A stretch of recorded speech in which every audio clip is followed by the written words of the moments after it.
እጅግ በጣም ያሳዝናል። በምስራቅ አርሲ ጸለታ ቅዱስ ገብርኤል ቤተክርስቲያን በእሳት ሙሉ በሙሉ ሲወድም በርካታ ዜጎች መገደላቸው ተሰማ።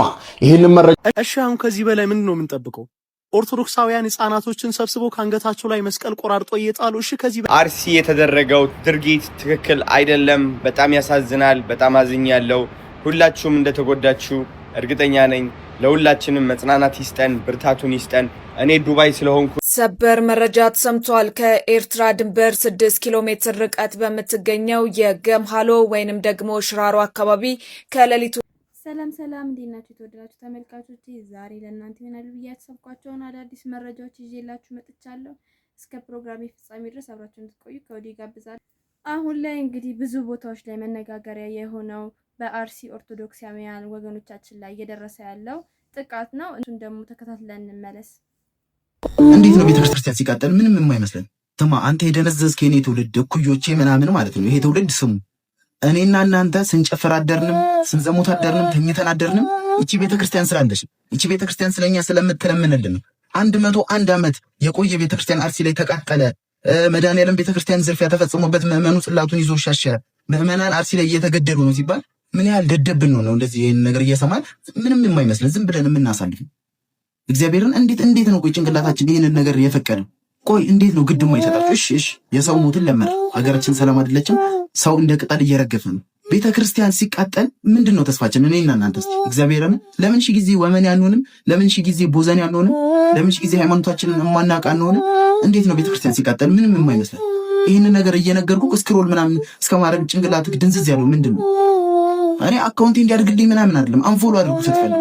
እኔ በቤተክርስቲያን ቀልድ የለም። ለምን ሺ ጊዜ ቦዘን ያልሆኑ በቤተክርስቲያን ቀልድ የለም።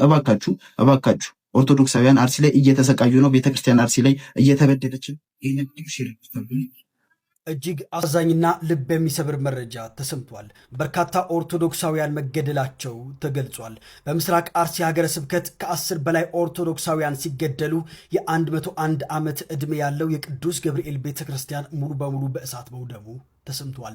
የመድኃኔዓለም ቤተክርስቲያን ላይም ዘረፋ የተካሄደ ሲሆን ምዕመናን ጽላቱን ይዘው መሰደዳቸውና እንዲሁም ደግሞ መኖሪያ ቤታቸው መቃጠሉ ተነግሯል። ከግንቦት 23 ቀን 2018 ዓ.ም ጀምሮ በምስራቅ አርሲ ሀገረ ስብከት አስኮ ወረዳ ጠላታ ጨፋ ቀበሌና እንዲሁም ደግሞ ካራኩፍታኔ በሚባሉ አካባቢዎች በኦርቶዶክሳውያን ላይ ያነጣጠረ አሰቃቂ ግድያ ተፈጽሟል።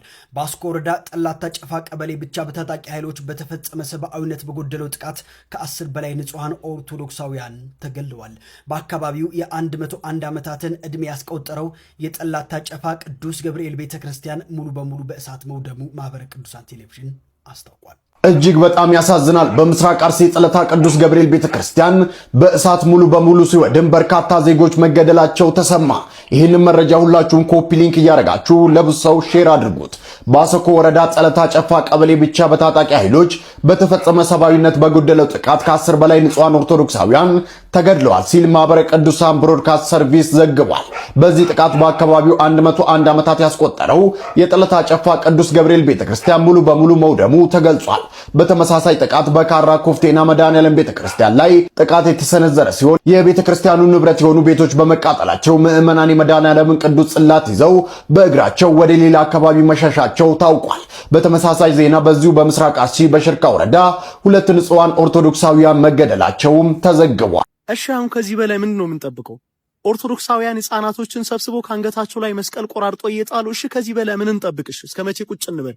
ግዴታ በጌታ ኮፒ ሊንክ አድርጉ። ይሄ ቪዲዮ ይወርዳል ማለት የለብኝም። ከዚህ በኋላ የሚሰማ ከሆነ ይሄንንም ቪዲዮ ኮፒ ሊንክ አድርግ፣ ካልሆነ ግን አሳልፍ። ስማ እስከ መጨረሻ ክርስቲያን ከሆንክ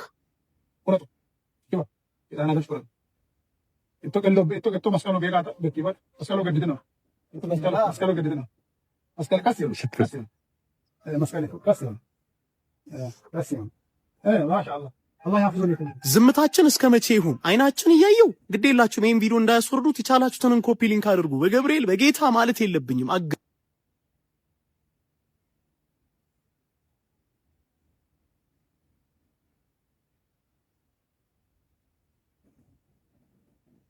የኛ ዝምታ ግን አስጠላኝ። አሁንስ በቃ መጮ ብቻ እንደ ውሻ ተነስተ ሚዲያ ላይ ውው ማለት ብቻ ነው። ሞቱትን እግዚአብሔር አምላክ በአጸደ ገነት ያሳርፍልን። የተለያዩ አካላቶችም እንግዲህ በአርሲ ላይ በደረሰው ጥቃት ያላቸውን አስተያየትና ሀዘኔታ እየገለጹ ይገኛሉ። እነሱን ደግሞ ተከታትለን እንመለስ። ምነው መብርሃን ኢትዮጵያን ጨከንሽባት? ምነው ቀኝሽን ረሳሻት? እስከ መቼ ድረስ እንዲህ መቀነትሽን ታጠብቂባት? ልቦናሽን ታዞሪባት?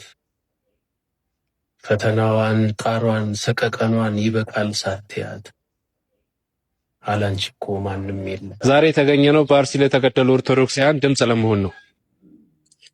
ማንም ሰው በዘሩም ሆነ በሃይማኖቱ መገደል አለበት ብለን አናስብም። ይህንን የሚያደርጉትንም አካላት በጣም እናወግዛለን። እባካችሁ ሰው በሰውነቱ ብቻ እንዲኖር እንፍቀድ እና በመተባበር በሰላም በፍቅር ስንሆን ነው አንድ ላይ የሚያምርብን። እባካችሁ እንደዚህ አይነት ነገሮች በጣም እንደ ሀገርም ወደ ኋላ የሚያስቀሩ ናቸው እና ለሞቱትም ነፍስ ይማር። ለቤተሰቦቻቸው መጽናናትን እንመኛለን። ከዚህ በኋላ እንዲህ አይነት ነገር ተፈጥሮ እዚህ ቦታ ባንቆም ደስ ይለናል። ተደጋጋሚ ቪዲዮ መስራታችን ለውጥ እንዲያመጣ ነውና የሚመለከተው አካል የሚመለከተውን መልስ እንዲሰጠን እንጠብቃለን። እና በመጨረሻም ለሞቱት ነፍስ ይማር፣ በህይወት ያሉት እግዚአብሔር ያቆየልን፣ እግዚአብሔር ይጠብቃችሁ። እኛ ድምጽ ሆነናል፣ እናንተም ድምጽ ነው። እናመሰግናለን። አገራችንን እንግዲህ ሰላም ያደርግልን። አሜን። አርሲ የተደረገው ድርጊት ትክክል አይደለም። በጣም ያሳዝናል። በጣም አዝኛለሁ። ሁላችሁም እንደተጎዳችሁ እርግጠኛ ነኝ። ለሁላችንም መጽናናት ይስጠን፣ ብርታቱን ይስጠን። እኔ ዱባይ ስለሆንኩኝ ብዙ ቪዲዮዎች እየመጡልኝ አልነበረም ስለ አርሲ ማለት ነው። ላይቭ ገብቼ ትናንትና ማታ ነው በጣም ብዙ ሰዎች አርሲ ያሉ ሲጽፉልኝ ምን ያህል ሲሪየስ እንደሆነ ያወቅኩትና ቆይቼ ቪዲዮ ስለሰራው በጣም ይቅርታ አድርጉልኝ። አርሲ ለሚገኙትና መላ ኢትዮጵያውያን መጽናናትንና ብርታትን እመኛለሁ። እግዚአብሔር ደግሞ ደርሶልን ሰላም፣ ፍቅር እንዲያሰፍንልን እጸልያለሁ። እወዳችኋለሁ። በርቱልኝ፣ ጠንክሩልኝ። አብረን እንወጣዋለን። ይሄንም እወዳችኋለሁ። እየተገደልን እንበዛለን። ይሄ ኋላ ቀር የሆነ አስተሳሰብና በየትኛውም ሳይንስና በየትኛውም አካሄድ ብትሄዱ እየተገደሉ መብዛት የሚባል ነገር የለም። ቲክቶከር ሆንክ፣ አርቲስት ሆንክ፣ ጋዜጠኛ ሆንክ፣ እግዚአብሔር ጸጋ ሰጥቶ ሰው ላይ ተደራሽ እየሆንክ ስትሰራ የነበርክ በሙሉ በዚህ ሰዓት ያንተ ሚሊየን ቪው እና ያንተ ሚሊየን ፎሎወር ለታረዱት አባቶቻችንና እንደ ግፋፎ እንደ ደመራ እየተቀጣጠለች ላለችው ቤተክርስቲያናችን ድምፅ ካልሆነ ጥንቅር ብሎ ይቅር። እግዚአብሔር ሲሰጥም ሲነጥቅም ያቀበታል። ምንም ቢሆን የተገደሉት አባቶቻችን በእግዚአብሔር ፊት ክብርና ሰማዕትነትን ተቀብሏል። እኔና እናንተ ግን ነገ በየሜዳው በወጣንበት ስንቀር ከዚች ዓለም ተሰናብተ ስትሄድ በእግዚአብሔር ፊት ትጠየቅበታል። ኦርቶዶክስ ይሆንክ አንገት ላይ ማተብ ያሰርክ በሙሉ ይህንን ቪዲዮ ሼር፣ ኮፒ ሊንክ እያደረግ ለሚመለከታቸው ሰዎች አድርሱ። ሌላኛው መረጃችን ደግሞ እንግዲህ በአርሲ የፖሊስ አዛዥ የሆኑት በቁጥጥር ስር መዋላቸውን የሚያሳይ መረጃ ወጥቷል። እሱን ደግሞ ተከታትለን እንመለስ። የፖሊስ አዛዡ በቁጥጥር ስር ውሏል። ስለ አርሲ የተሰሙ አዳዲስ ሰበር መረጃዎች አሉ ላጋራችሁ። አዩዝ አበሻ እንዲሁም ደግሞ መሰረት ሚዲያ እንደዘገቡት ከሆነ በምስራቅ አርሲ ዞን አስኮ ወረዳ ፖሊስ አዛዥ የሆነው በምስራቅ አርሲ ዞን በተፈጸመው የኦርቶዶክሳውያን ጭፍጨፋ ላይ የተጠረጠረው የወረዳው ፖሊስ አዛዥ በሰዓት በቁጥጥር ስር መዋሉ ነው እየተነገረ የሚገኘው። በተመሳሳይም የወረዳው ሰላምና ጸጥታ ቢሮ ኃላፊ የሆኑትን በቁጥጥር ስር ከመዋላቸው በፊት ከአካባቢው መሰወራቸው ነው እየተነገረ የሚገኘው። በዚህ ጉዳይ ላይም አሁንም አዳዲስ መረጃዎች እየተሰሙ ይገኛሉ። ለጊዜው ግን የወረዳው ፖሊስ አዛዥ በዚህ በኦርቶዶክሳውያን ጭፍጨፋ ላይ ማለት ነው ተጠርጥረው በቁጥጥር ስር መዋላቸውን እየተነገረ የሚገኘው። በዚህ ጉዳይ ላይ ተጨማሪ አዲስ መረጃዎችን የማገኝ ከሆነ አጋራችኋለሁ። የፕላስ ምልክቱን መጫናችሁን አትርሱ።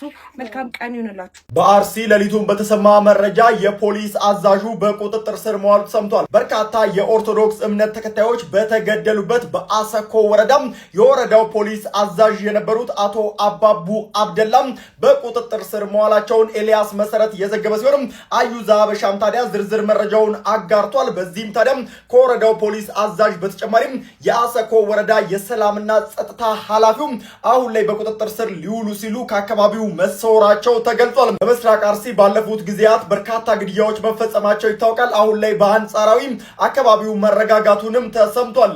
የተለያዩ የሃይማኖት አካላቶችም በአርሲ ላይ የሚደርሰው ጥቃት ይቁም እያሉ ተቃውሟቸውን እየገለጹ ይገኛሉ። እነሱ መረጃዎች ተከታትለን ደግሞ እንመለስ። በአርሲ ዞን ኦርቶዶክሳውያን ላይ የተፈጸመውን ጥቃት በተመለከተ ቅዱስ ሲኖዶስ በዛሬው ዕለት የተለያዩ መግለጫና ውሳኔዎችን ማሳለፉን እየተመለከትን እንገኛለን። በምስራቅ አርሲ ዞን በተለያዩ ወረዳዎችና አካባቢዎች ላይ ኦርቶዶክሳውያን በየጊዜው እየተገደሉ እንዲሁም ደግሞ ሀብተ ንብረታቸው እየወደመና በአሁን ሰዓትም ጥንታዊ የሆኑ ቤተክርስቲያናት እየተቃጠሉ እንዲሁም ደግሞ በአካባቢ ላይ የሚገኙ ኦርቶዶክሳውያን መፈናቀል እንደገጠማቸው የሚታወቅ ነገር ነው። ይህንን ተከትሎ የኢትዮጵያ ኦርቶዶክስ ተዋሕዶ ቤተክርስቲያን ቅዱስ ሲኖዶስም እንግዲህ ወደ አካባቢው ላይ የተለያዩ ብፁዓን አባቶችን በመላክ ለደረሰው ጉዳት እንዲያጽናኑ እንዲሁም በተጨማሪ ደግሞ አስፈላጊ የሆነውን እርዳታ እንዲያደርጉና አስፈላጊ የሆነውን እገዛ በሙሉ ለማድረግ ማለት ነው ቅዱሳን አባቶች እንዲሁም ደግሞ ብፁዓን አባቶችን ወደ ስፍራው ለመላክ ማቀዱ ነው በሳት እየተነገረ የሚገኘው። እጅግ በጣም አሳዛኝ በሆነ ሁኔታ አሁንም ማለት ነው በከፍተኛ ስጋት ውስጥ የሚገኙ በምስራቅ አርሲ እንዲሁም ደግሞ በአካባቢዋ ላይ የሚገኙ ወገኖችም አሁን በከፍተኛ ጭንቀትና ስጋት ውስጥ እንደሚገኙ የሚታወቅ ነገር ነው። አሁንም የምስራቅ አርሲ ዞኑን በተመለከተ የማገኛቸውን አዳዲስ መረጃዎች አጋራችኋለሁ። እናንተ ደግሞ ይህንን ቪዲዮ ሪፖስት እንዲሁም ደግሞ ኮፒ ሊንክ በማድረግ በርካቶች እንዲዳረስ አድርጉ። በሌሎች መረጃዎች እስከመመለስ ድረስ ግን የፕላስ ምልክቱን ተጭናችሁ አብራችሁኝ ቆዩ። በዚህ ሰዓት ሰበር የተባለ መረጃ ተሰምቷል። የንጹሃን እልቂት በቃ ሊባል ይገባል ሲሉ ኡስታዝ አቡበክር አህመድ ተናግረዋል። በኦሮሚያ ክልል በአርሲ ዞን ታጣቂዎች ንጹሃን ላይ የኦርቶዶክስ ክርስትና እምነት ተከታዮችን በመግደል በርካቶችን ከቤት ንብረታቸው ማፈናቀላቸውን በመስማቴ እጅግ አዝኛለሁ። ይህን ሰይጣናዊ የጥፋት ተግባር በጽኑ አወግዛለሁ ሲሉ መልእክታቸው አስተላልፈዋል። ንጹሃን ዜጎች እያለቁ ያለው ከውጭ በመጣ ወራሪ ጠላት ሳይሆን ወንድሙ ላይ እየሰነዘረ ባለው አሳዛኝ የጭካኔ ጥቃት ነው ያሉ ሲሆን ሁሉም ኢትዮጵያዊ የዚህ መሰሉን እልቂት ለአንዴና እንዲሁም ደግሞ ለመጨረሻ ጊዜ ለማስቆም እጅ ለእጅ ተያይዞ ሊቆም ይገባል ሲሉ መልእክታቸው አስተላልፈዋል። ትላንትና ስለ አርሲ ግድያ አውግዤ ተናግሬ ነበር። ነገር ግን የሃይማኖት ግጭት እንዳልሆነ እዛ አካባቢ ያሉ ሙስሊሞች ስርዓታቸውን አንስቻለሁ። ያ እንግዲህ እኔ የማውቀውን ነው የነገርኳችሁ። እናንተ አይ አንተ የምታውቀውን አልቀበልም የማለት ደግሞ መብት አላችሁ። ለጥቂቶች ነው የምለው፣ ይሄንን ጥቂቶች ያልተመቻቸው ስላሉ ማለት ነው ከክርስቲያኖቹ ውስጥ። ነገር ግን አብዛኞቹ ደግሞ ሐሳቤም ተመችቷቸዋል። ዞሮ ዞሮ እናንተ እንዲመቻችሁ እንዳይመቻችሁ ሳይሆን ሐቁ ይህ ነው። ከግጭት ራሳችንን እንጠብቅ ለማለት ነው እኔ ያስተላለፍኩት። በአሁን ጊዜ የሚገርሙኝ 3 ሰዎች አሉ። አንደኛ ይዋጣልን የሚሉ ሰዎች በጣም ይገርመኛል። እኛ እኮ ተዋጥቶልን አልቀናል ሐቂቃ። ዛሬ እያንዳንዳችን የቤት ኪራይ መክፈል አቅቶን ልጆቻችንን ማሳደግ አቅቶን ባለንበት ጊዜ እያንዳንዱ ንግድ ላይ የሚሰራው ሰው በትክክል ግብር መክፈል ያልቻለበት እና ስቃይ ውስጥ ያለበት ጊዜ፣ አስተማሪ የሆነ ሰው ሐኪም የሆነ ሰው ስቃይ ውስጥ ባለበት ጊዜ እያንዳንዱ ሰው በኑሮ ውስጥ ተቀብሮ አንዳንድ ወንድሞቻችን ይሄ ፊታቸው የተጠበሱ ቆቀሮች ነው የሚመስሉት ማለት ነው። ፊታቸው ጥብስብስ ብሎ እናት አባቶቹ እነዚህ እድሜያቸውማ ትንሽ ጨመር ያለው አላሁ ሙስተዓን ስለነሱ አይጠየቅም። በዚህ ውስጥ ይዋጣልን ትላለ። ስለዚህ አንተ ይዋጣልህ ብዬ ነው የተዋሃለው እንጂ ምንም ልልህ አልችልም። ግን ያለችን አንድ ሀገር በመሆኑ አንተ ሲዋጣልህ ድንጋይ ወደ እኔ መወርወር ስለማይቀር ለዛ ነው የምነግርህ እንጂ ሐቂቃ ይዋጣልን የሚል ሰው ፈቅ ብሎ ቢዋጣለት ራሱ እኔ ደስ ይለኛል። ነገር ግን ለሀገራችን አይበጅም ይሄ። ስለዚህ ተረጋጉ። ይሄ የሃይማኖት ግጭት አይደለም። አሁን የምታዩት በዘር ጉዳይ መጀመሪያ የፈራ ፍሬ ያለ እሱ ይፈነዳል። ይኸው እንደሚታወቀው እየሞተ ነው። ወላሂ በቅርቡ እንኳን የሞቱ የምናውቃቸው ሰዎች እንኳን አሉ እኮ ከተማው ሳይቀር ታፍነው ተወስደው የሚገደሉ ሰዎች አሉ። የዚህ አይነት ሀገር ውስጥ ነው ያለነውና ይሄ በጣም አሳዛኝ ነው ሀገራችን አሁን ያለበት ሁኔታ። እኛ እንግዲህ ኃይል የለን ምን የለን። ህዝባችንን ተረጋጉ፣ የበለጠ ኪሳራ ከማምጣታችሁ በፊት ተረጋጉ ከማለት ውጪ ምን አማራጭ አለ? ሁለተኛ የመንግስት አካል ሆኖ ስለ ሰላም ሳይሰራ ሰላሙ በዚህ አይነት ባለበት ሁኔታ ሌላ ነገር ስለሰራ እንድናደንቀው የሚፈልግ ሰው እኔ ይገርመኛል። በጣም ነው የምገረመው። ለምን ከሰው የበለጠ ምንም ነገር አልታነጸም። አላህ አዘ ወጀል ያነጸው የሰራው የሰውን ልጅ ነው። የሰውን ልጅ እየፈረሰ እየሞተ ያለ ምንም ነገር ሌላ ሊደንቀኝ ሊያስደስተኝ ስለማይችል በጣም ይገርሙኛል እነዚህ ሰዎች። ሶስተኛ ደግሞ ለፖለቲከኞች የሚያጨበጭቡ ሰዎች ይገርመኛል። ብሔርተኛ የሆኑ ሰዎች ይገርመኛል። ለብሔርተኛ ለሆኑ ሰዎች የሚያጨበጭቡ ሰዎች በጣም ይገርመኛል። ለምን ውጤቱን ስላየ ነው። በዚህ አይነት ቀውስ ውስጥ ሆነን አሁን ደጋፊዎች ከሆነ እነዚህን ሰዎች ለዚህ ሁሉ ቀውስ የዳረጉንን ሰዎች አሁንም የምናጨበጭብላቸው ከሆነ መቼ ነው መቆሚያው ብዬ ግራ ስለምጋባ ማለት ነው። እና ወደ ራሳችሁ መለስ በሉ። ግጭቱን በራሳችሁ ሜዳ ልክ እንደ ኳስ ሜዳ ቢኖርና እዛው ላይ ወጣችሁ ይዋጣልን የምትሉ ሰዎች እዛ ቢዋጣላችሁ ጥሩ ነበር። ግን የሚዋጣላችሁ ከተማ ውስጥ ነው፣ ህፃናት ላይ ነው፣ አዛውንት መሃል ነው። ስለዚህ እባካችሁ ቆም ብላችሁ እያሰባችሁ ይሄንን ለመምከር ነው። ሰላም አለይኩም ወራህመቱላሂ ወበረካቱ። ሌላኛው መረጃችን ደግሞ በኤርትራና በኢትዮጵያ ድንበር ላይ የድሮን ጥቃት ደርሷል የሚል መረጃ ወጥቷል። እሱን ደግሞ ተከታትለን እንመለስ። አሁን በደረሰ የሰበር መረጃ መሰረት በኢትዮጵያና ኤርትራ ድንበር አካባቢ የድሮን ጥቃት መፈጸሙ ተነግሯል። የድሮን ጥቃቱ የተፈጸመው ገመሃሎ በተባለ የትግራይ ክልል ውስጥ ሲሆን ለኤርትራ ድንበር በቅርብ ርቀት ላይ የሚገኝ ቦታ ነው። እዚህ አካባቢ የህወሓት አርሚዎችና የኤርትራ ኃይሎች በስፋት የሚንቀሳቀሱበት እንደሆነም ተነግሯል። ገመሃሎ በተባለውና በዚህ የድሮን ጥቃት ተፈጸመበት በተባለው አካባቢ ላይ 9 ተሽከርካሪዎች ቆመው እንደነበር ተነግሯል። እነዚህ 9 ተሽከርካሪዎች ተሳቢ ሲሆኑ ከኤርትራ አካባቢ ተነስተው ወደ ገመሃሎ ማለትም ሽራሮ አቅራቢያ መግባታቸውን የጠቆሙት ምንጮች እነዚህ ተሽከርካሪዎች ላይ ሳይሆን አይቀርም የድሮን ጥቃቱ የተፈጸመው ብለዋል። ተሽከርካሪዎቹ የጦር መሳሪያ ሳይጭኑ እንዳልቀረ ምንጮቹ ጠቁመዋል። ለዚህ ማረጋገጫ ብለው የሚያነሱት ከድሮን ጥቃቱ በኋላ ከፍተኛና አካባቢውን ያናወጠ ፍንዳታ ተሰምቷል ታይቷልም ብለዋል። እስካሁን ድረስ ይህንን የድሮን ጥቃት በተመለከተ ከኤርትራም ሆነ ከኢትዮጵያ መንግስት የተሰማ ነገር የለም። ህወሓት ከኤርትራ መንግስት ጋር ጽምዶ ብሎ ግንኙነት መመስረቱ ይታወሳል። ሁለቱም ኃይሎች በአንድ ግንባር ላይ ተሰልፈው በኢትዮጵያ መንግስት ላይ ጦርነት ለመክፈት ዝግጅት ላይ እንደነበሩ ከዚህ በፊት በርካታ ሚዲያዎች ሲዘግቡ ነበር። አሁን ላይ ነገሩ የተመለሰ ይመስላል። ህወሓት በአካባቢው ላይ በርካታ ወጣቶችን እያፈሰ ወደ ማሰልጠኛ እያስገባ መሆኑን የመረጃ ምንጮች ሲገልጹ ሰንብተዋል። ከአካባቢው በቀጣይ የሚገኙት መረጃዎች በዚሁ ቻናል ላይ ይቀርባሉ። የፕላስ ምልክቷን በመጫን ፎሎ አድርጉ። አመሰግናለሁ።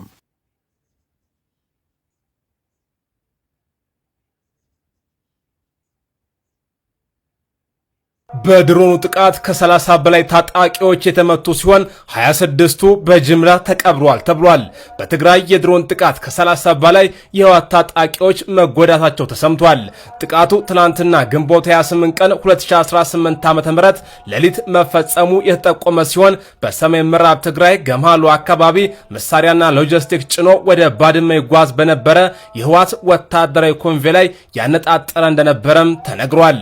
በጥቃቱ 9 ወታደራዊ የጭነት ተሽከርካሪዎችና 3 ቀላል መኪኖች ላይ ከፍተኛ ውድመት የደረሰ ሲሆን ከ30 በላይ ታጣቂዎች ህይወታቸው ሳያልፍ እንደቀረም ተጠቁሟል።